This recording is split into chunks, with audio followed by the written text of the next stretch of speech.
Hi, I'm Liddell with Computer Side Electronics, and today I'm working on a 2003 Chevrolet Avalanche, and we're basically going to take out the factory unit and install an aftermarket Android double DIN unit. I've looked over a few forums, and there's not really much information about this situation, but this particular truck here has a Bose premium system in it, and it calls for a wire harness that costs somewhere between $120 to $150.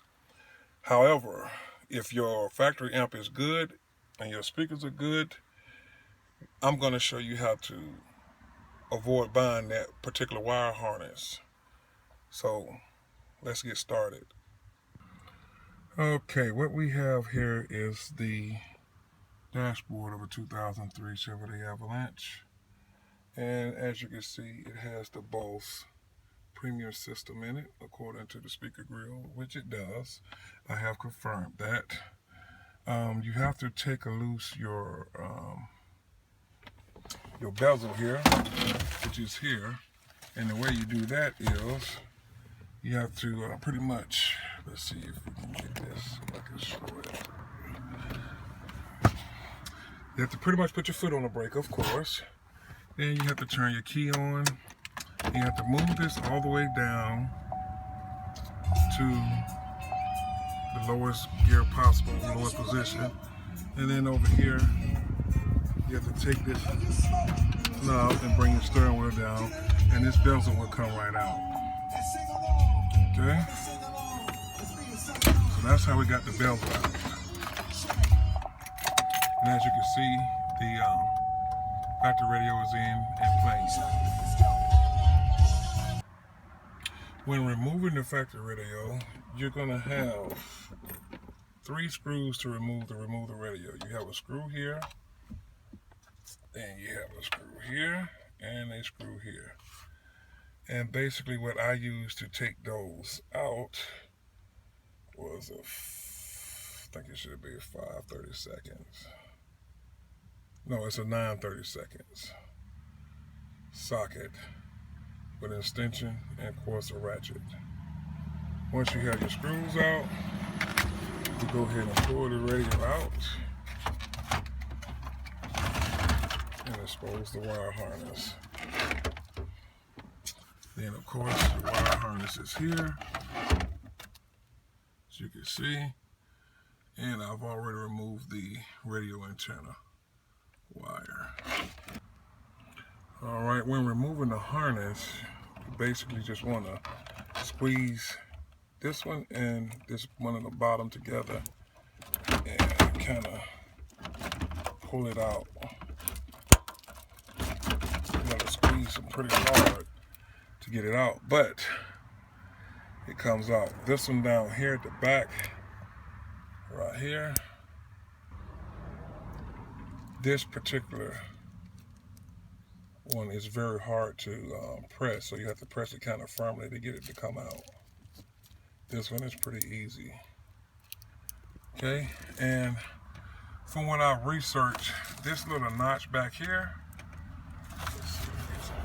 this here is going to be cut out in order for my aftermarket to go in.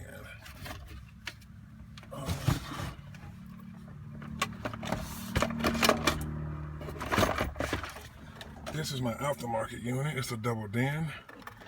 Has built-in Wi-Fi, so this is going to be real cool and interesting.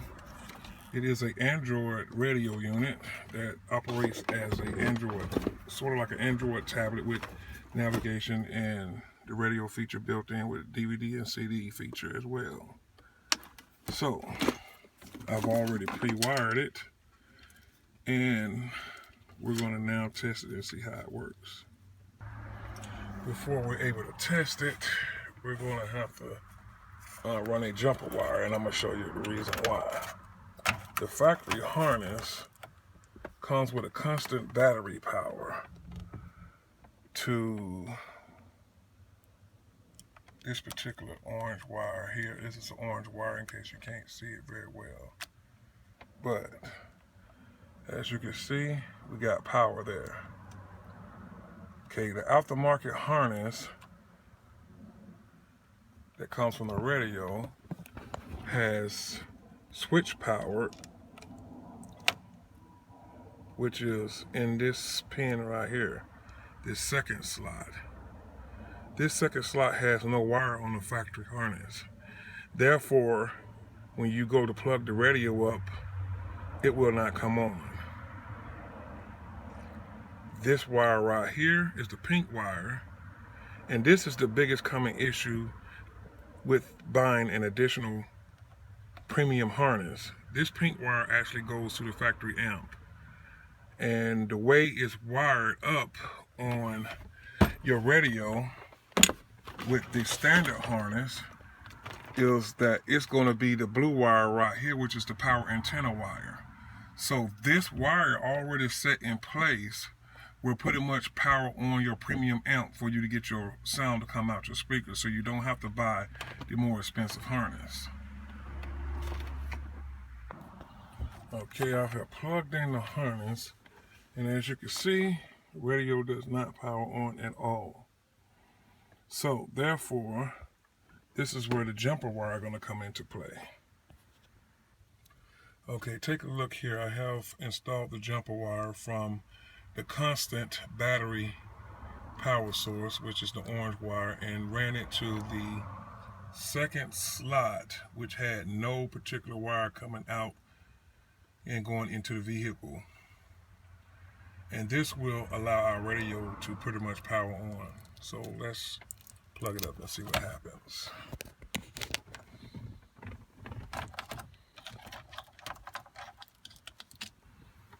Okay, I have plugged it in, and as you can see, the radio is now coming on. Android unit. If you can hear very well, you can see that sound is coming through my speaker. Remember that power antenna wire I was telling you about, which is here, the blue wire? It is now sending power feed into the pink wire, which turns on the factory amps.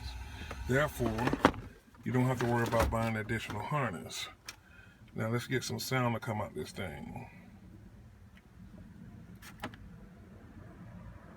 Okay, here we go. It's on the radio station. And we got sound coming out of all the speakers.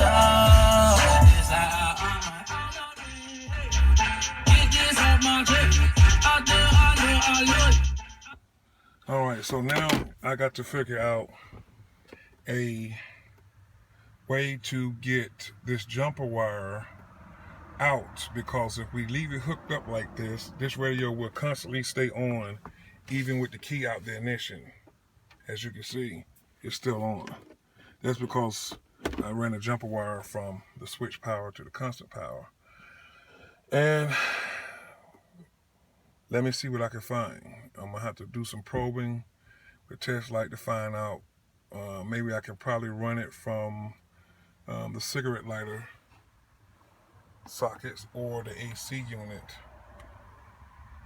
switch power wire if I can find it, and that way the radio will turn off. So sit back, stay tuned. Okay, after removing the AC control panel, I discovered there are 3 wires that are on switch power. Okay, let's see, we can zoom this back. We have this yellow one here. Okay, if we probe into this yellow wire here, hit the switch, voila, switch power. Also, this brown wire here, switch power. So we have 2 switch power wires coming out of the AC control. And I think this green wire, oh, not the green wire, it is this dark brown wire back here on the back side of this harness. It's also switch power. So we got 3 wires that'll switch power. Of course, I'm going to go with the easiest one, which is this yellow one. And I'm going to tap into this yellow one and make that my switch power that's lead to the radio harness. So basically what I'm about to do is we can do it one of two ways. We can take the jumper out of here, out of this second sleeve with no pin in it, remove it from the orange sleeve, the orange wire sleeve, and make this wire tap into the yellow wire. Or we can just run the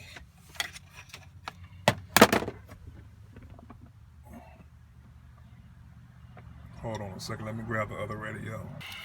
Okay, now, or we can take the red wire, which is the switch power on this particular harness, and we can remove it from the harness and extend it out from the radio over to the switch power over there, which I have an extra wire to do that with that came with the radio. So that's the way I think I'm gonna go.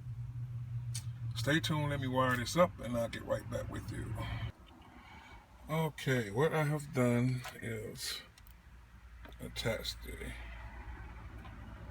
accessory wire over to an extended wire, which leads into the harness on back of the AC control panel.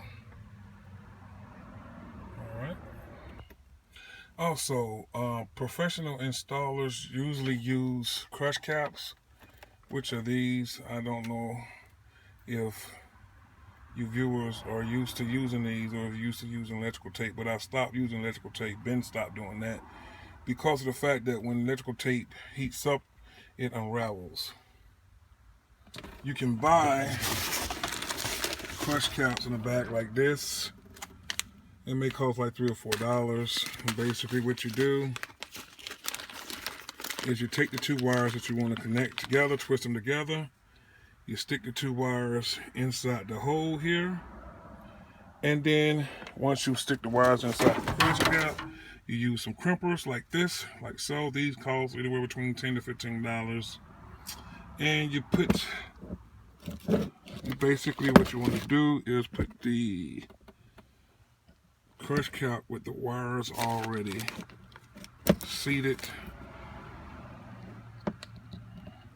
into the crush cap, and once you have it positioned like this with the wires already in it, you want to squeeze it together and that will lock it in tight. That's for those who don't know and that's not used to installing professionally and used to using electrical tape. Alright, my next task is to basically, I got to try to get this notch here cut out so that my radio will fit in there. Let me see what I can find to get that job done. Okay, as you can see, I got it cleared out. I had to bang it out, cut it out a little bit with some, with the crimpers.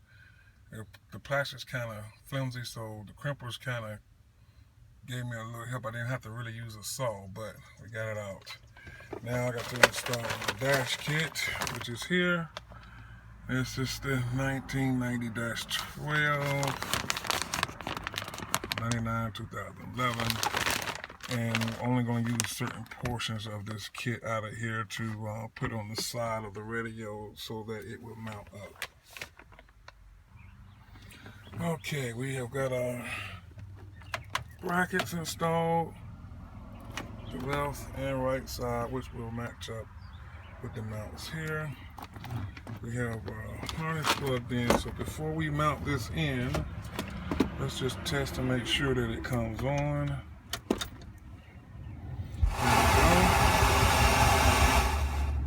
And it comes on with the switch turned in the on position,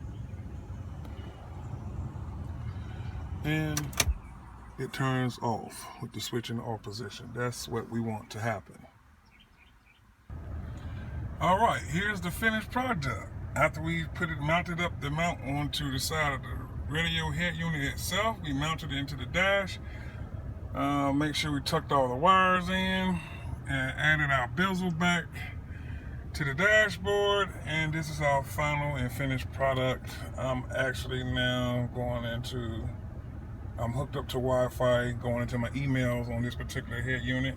I can get my email notifications right there on the radio as long as it's hooked up to Wi-Fi or hotspot. And to have constant internet and hotspot service, I have integrated, I don't know if you can see it very well, but I have integrated a Verizon hotspot into my dash where I can just turn it on. And this will give me cellular internet while on the road traveling. And I will eventually connect it to my head unit here so that I can have internet when I'm traveling on the road. This is a beautiful in-dash double-din radio. Okay, there you have it. So now the lesson for today is that you have learned that you don't have to use the $120 wire harness. You just gotta kind of play with it, do a few tricks, and you should be good to go. All right. And this particular head unit also has the GPS. I have hooked up the GPS antenna, which is up here on the window. I kind of ran it along here and down the side and into the dash, right around here, and there you have it. It has pinpointed my particular location, and it is working. And there you have it. Nobody touch me in a righteous. Nobody text me in a crisis. I believe that